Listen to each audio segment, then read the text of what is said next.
अब मन को जीतना कोई बालकों का खेल नहीं है। मन को कोई रोक भी नहीं सकता। गीता ज्ञानदाता ने अर्जुन से कहा कि मन को जीत के इंद्रियों को काबू करे। तब अर्जुन ने कहा कि हे भगवान, इस मन को जीतना तो बड़ा कठिन है। तो गीता ज्ञानदाता भी इसी बात पर कहता है कि इस मन को रोकना तो अर्जुन वायु को रोकने के समान है।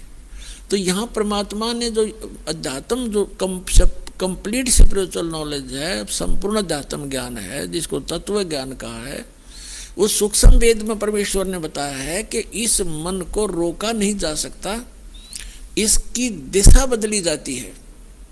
और जिस स्पीड से ये बुराइयों में ग्रस्त है, जिस स्पीड से बुराई कर रहा है, धन जोड़न में कति समर्पित है, या शराब पीने में लगा हुआ है, या कोई और डाकू बन गया है, चोरी करने में पूरा जो है स्पीड खींच रहा है, इसकी दिशा बदल दी जाती है इस तत्व ज्ञान से। अब आगे बताएंगे, आज के प्रसंग में यही होगा। अब क्या प्रसंग चल रहा है कि 7वें अध्याय के 29वें श्लोक में कहा है कि तत्व ज्ञान से परिचित होने के उपरांत प्राणी केवल जरा और मरण से ही छूटने का प्रयत्न करता है, और वो तत्ब्रह्म से परिचित हो चुका है। 8वें अध्याय के प्रथम मंत्र में, गीता अध्याय नंबर 7 में केवल 30 मंत्र हैं।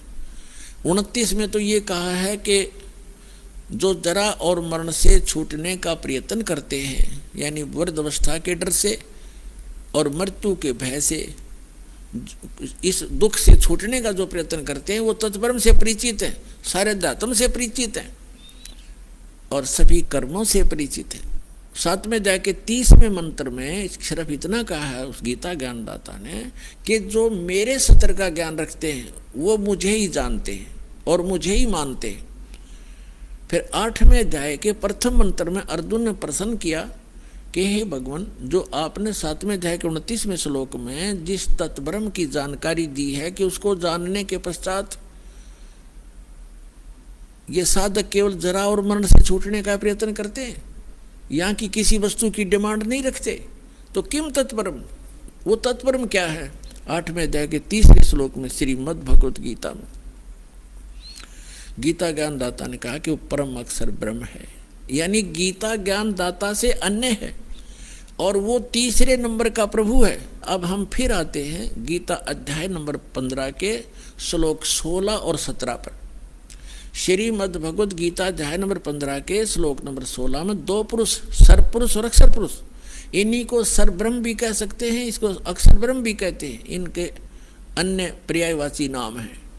और गीता अध्याय नंबर 15 के श्लोक 16 में कहा कि दो पुरुष हैं, एक सरपुरुष और एक अक्षर पुरुष, और ये दोनों नाशवान, इनके अंतर्गत जितने प्राणी हैं वो भी नाशवान।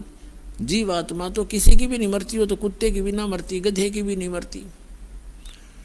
इसके तुरंत पश्चात गीता अध्याय नंबर 15 के श्लोक नंबर 17 में गीता ज्ञानदाता कहता है कि पुरुषोत्तम तो कोई और है, उत्तम पुरुष कहो चाहे पुरुषोत्तम कहो, पुरुषोत्तम तो कोई और है, उत्तम पुरुष है तू अन्य।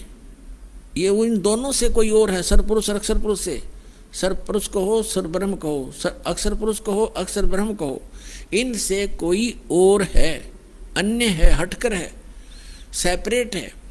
और परमात्मा इति उदाहरते, वही वास्तव में परमात्मा कहा जाता है।